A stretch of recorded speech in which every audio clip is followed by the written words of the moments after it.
Fala rapaziada, já vai deixando o like no vídeo, vamos embora. Olha só, esses aqui são os objetivos de amanhã, tá? Então a gente tem que entender tudo isso daqui.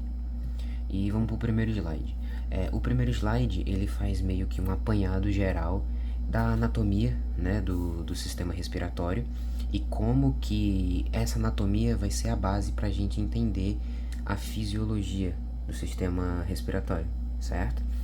Então aqui a gente vê as vias aéreas por meio das quais o sangue, aliás, o ar, ele vai conseguir chegar do meio externo e ir até os pulmões, certo? Essas vias aéreas que ficam aqui mais na parte de cima, perto do crânio ou no crânio, são as vias aéreas superiores, beleza? Essas aqui mais embaixo, a partir da traqueia para cá, são as vias aéreas inferiores, beleza? E aí o que vai acontecer? O processo de entrada do ar dentro dos pulmões, ele vai acontecer de uma maneira muito específica, certo? E ele vai obedecer uma lei física que a gente vai discutir numa fórmula matemática, tá? Então, voltando aqui nos objetivos, o primeiro objetivo é entender como que o ar é conduzido até os pulmões, beleza? Então tá, aqui tem os pulmões, que são na verdade são dois órgãos, né? Eu ia falar que era um órgão só, mas eles são dois órgãos. Em sua composição, eles são compostos principalmente de um tecido elástico. Esse tecido elástico é constituído por uma proteína chamada de elastina, certo? E é graças a essa elastina que os pulmões vão ter uma capacidade de distensão, como um balão, como uma bexiga mesmo, certo? Mas isso não é suficiente para entender como que o ar vai entrar? Não, o ar não, aliás, isso não é suficiente para entender como que o ar vai chegar desse meio externo e ir para o meio interno. Para saber o que é suficiente, a gente precisa entender justamente o que eu falei agora há pouco, aquela mecânica lá, física, e entender como isso acontece, né? Vamos nessa. Então tá, como é que isso tudo vai acontecer? Aqui a gente tem os pulmões, desenho extremamente fidedigno, certo? E aqui a gente tem as vias aéreas, beleza? Então tá, o que vai acontecer? Aqui são os pulmões, beleza? Aqui tem a cavidade nasal e aqui tem o ambiente externo aos pulmões, certo? Aqui tem a atmosfera, o ar atmosférico. Aqui, o que vai acontecer? Naturalmente, o ar não vai entrar nos pulmões, porque para que o ar consiga entrar nos pulmões, ele precisa de um gradiente. Lembram do tutorial de fluxo? Então, para haver um fluxo, é preciso haver um gradiente que favoreça esse fluxo. E esse gradiente, normalmente, ele vai ser determinado por uma diferença de pressão, ΔP, né? Então, os pulmões e a caixa torácica precisam juntos, de alguma forma, criar um gradiente, ou seja, uma diferença de pressão, um ponto que tem mais pressão e outro ponto que tem menos pressão, e a partir dessa diferença de gradiente gerado, o que é que vai acontecer? O ar vai do local de maior concentração para o de menos concentração, de modo que tanto no ponto A quanto no ponto B, eles fiquem iguais, fique tudo equilibrado, né? A tendência da natureza é equilibrar tudo, é tornar tudo bem equilibradinho. E como que isso vai acontecer? Vamos lembrar agora de física, ou acho que de química. Acho que nas duas disciplinas a gente vê essa fórmula. A gente vê a famosa lei dos gases ideais. A fórmula é PV, N, R, T. Isso aqui é coisa de ensino médio, tá? Essa é a fórmula dos gases ideais, na qual o P é pressão, V é volume, N é o número de mols da molécula do gás, o R é uma constante dos gases ideais, é um número fixo que nunca muda, e T é temperatura. Como nós estamos falando de fisiologia, a gente vai eliminar o T de temperatura, porque a temperatura quase nunca vai variar. O nosso corpo consegue manter a temperatura muito bem, certo?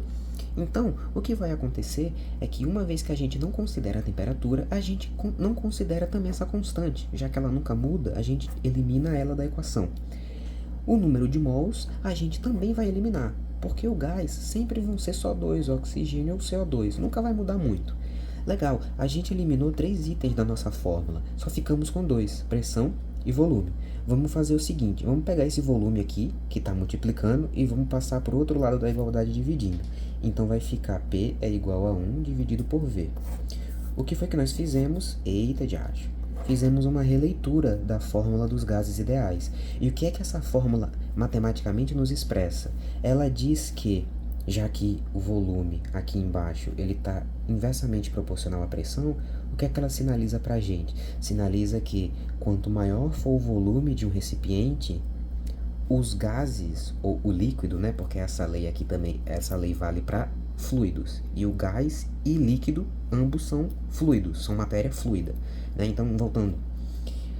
Quanto maior o volume de um pote, de um recipiente, menor é a pressão que aquele líquido, que as moléculas daquele líquido, as moléculas daquele gás estão fazendo na parede daquele recipiente.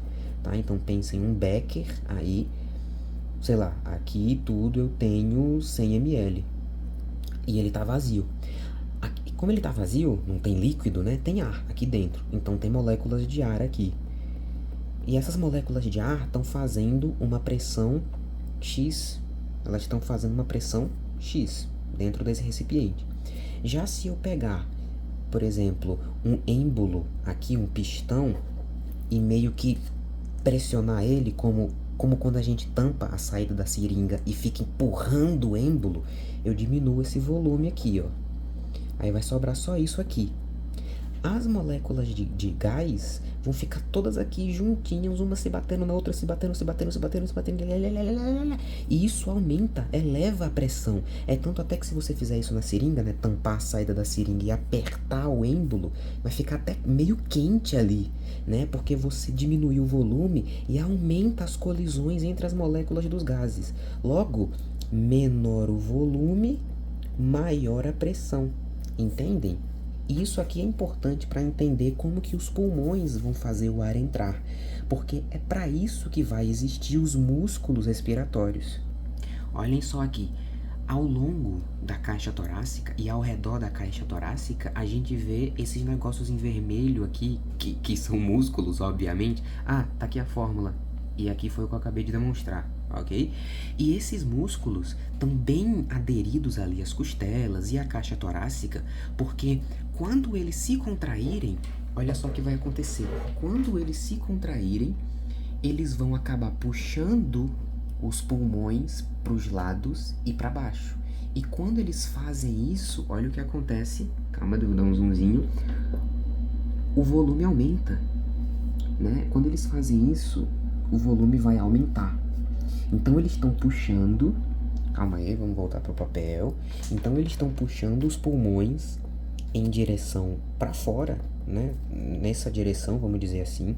Então eles estão puxando os pulmões, o diafragma que fica aqui embaixo puxa os pulmões para baixo, e aí esses músculos que estão por aqui, eles puxam para cá, eles expandem, eles regaçam a caixa torácica.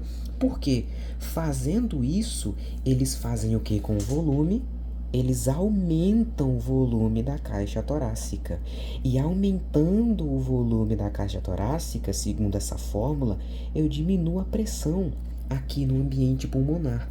E se aqui agora eu tenho um ambiente de menor pressão, eu crio um gradiente com o ar que está aqui fora. Aqui fora tem um gradiente P de pressão. Aqui tem menos pressão. Logo, aqui fora tem mais do que aqui dentro, porque o tórax se expandiu e aumentou o seu volume, e pelo maior volume diminuiu a pressão. Logo, eu criei um ponto de menor pressão em relação a outro. Isso é um gradiente.